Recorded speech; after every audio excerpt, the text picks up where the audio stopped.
Inside the house that watches you, the air always felt wrong, as if the walls inhaled every breath you took and waited to exhale it back in whispers you could almost hear if you held still long enough, and that was the first thing Mara noticed the moment she stepped inside, how stillness itself had a pulse. She had inherited the house from an aunt she never met, a structure isolated at the edge of a forest where trees bent as if listening, and though locals warned her that no one stayed past a single night, she dismissed their trembling smiles as superstition.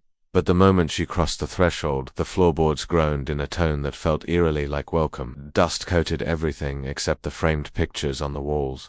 Pictures she didn't recognize. Black and white portraits of people with eyes that glimmered unnervingly wet as though freshly blinked. And when she passed them, she felt the unmistakable sensation of being observed.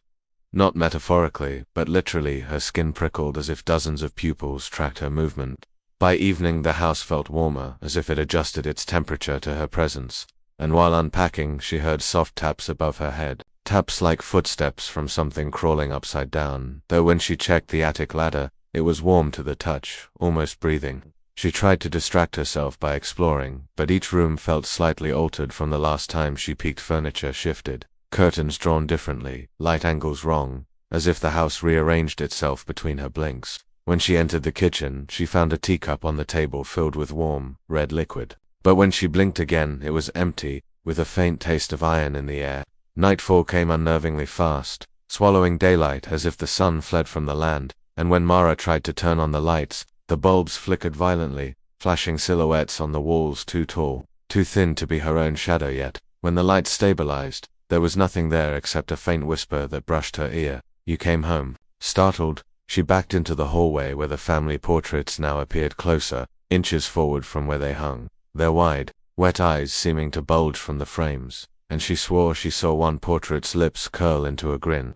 Her phone had no signal, her battery drained unnaturally fast, and even when she tried to charge it, the charger cable writhed like something alive before falling limp. A sudden thumping came from inside the walls, slow, deliberate, like a heartbeat syncing with her rising panic, and she realized the house wasn't just watching, it was responding, reacting, alive. She retreated to her bedroom and locked the door, though the lock clicked open on its own seconds later, as if a finger traced it from the other side, so she pushed a dresser against it, then another, but as she stepped back, the entire room shifted subtly, the corners bending inward, angles warping, the walls leaning closer as if inhaling her fear. She tried to sleep, but sleep refused to come. And around midnight she heard footsteps outside her door, bare feet dragging softly, slowly, almost thoughtfully, followed by a whispering chorus from the walls, dozens of voices murmuring her name, stretching it like wet fabric. Mara. She held her breath as the footsteps stopped, and the doorknob rattled slowly as if someone savored the sound of her terror,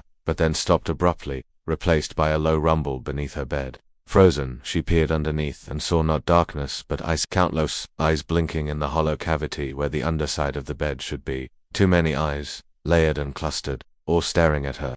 She leaped back, slamming into the wall which squirmed beneath her palm like human flesh, warm and giving, and that's when the house spoke, not with a voice, but with a sensation sliding into her mind, a thought not hers, whispering, "You belong to us now." The lights burst, glass scattering like sharp rain, and the portraits outside her room fell to the floor with deafening cracks, though she heard soft laughter instead of impact. Desperate, she ran downstairs, the staircase elongating impossibly beneath her feet, stretching like a tongue, pulling her back, until she forced herself forward and jumped the final few feet just as the stairs snapped shut behind her like jaws. The living room pulsed with a crimson glow, the walls beating as if circulating blood, and the windows sealed themselves with threads of sinew, trapping her inside. Shadows slithered out from corners, not cast by light, but moving independently, reaching toward her like long fingers, and the whispering grew louder, now pleading, begging, demanding, hoeing through the house's hollow bones.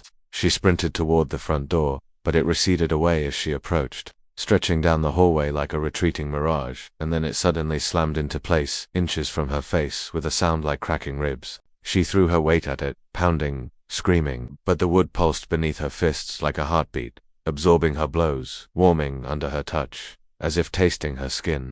Something cold wrapped around her ankle-thin, bony fingers dragging her backward, and she turned to see a figure crawling out of the wall itself. Its face a shifting collage of all the portraits she saw earlier, eyes blinking in erratic sequence, mouths opening and closing in silent screams. It whispered, "Stay, Stay with us, and more figures peeled themselves from the walls, emerging like wet paper tearing, trying to surround her. Mara broke free, shoved a table against them, and dashed into the kitchen where the cupboards banged open simultaneously, each revealing dark mouths with teeth like splinters. The teacup reappeared on the table, now overflowing with thick, red liquid that dripped onto the floor and formed words that pulsed with a heartbeat.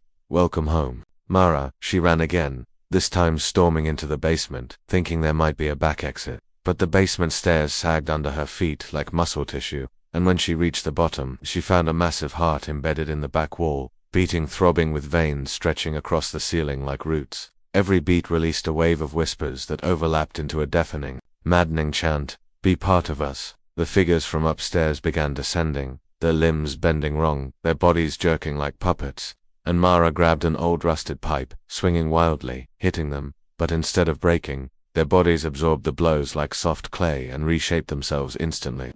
As they closed in, the heart split open, revealing a gaping, wet cavity pulsating with hunger, and tendrils shot out, wrapping around her wrists and waist, dragging her toward the pulsing throat. She screamed until her voice cracked, clawing at the concrete floor, leaving trails of blood. But the house inhaled deeply and pulled harder, ripping her nails as she fought uselessly. The last thing she saw was the portraits lining the basement walls, each with her face now painted into them, eyes wide, wet, watching, blinking.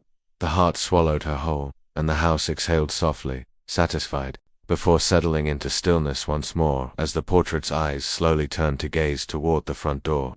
Waiting, watching, anticipating the next person foolish enough to step inside the house that watches you.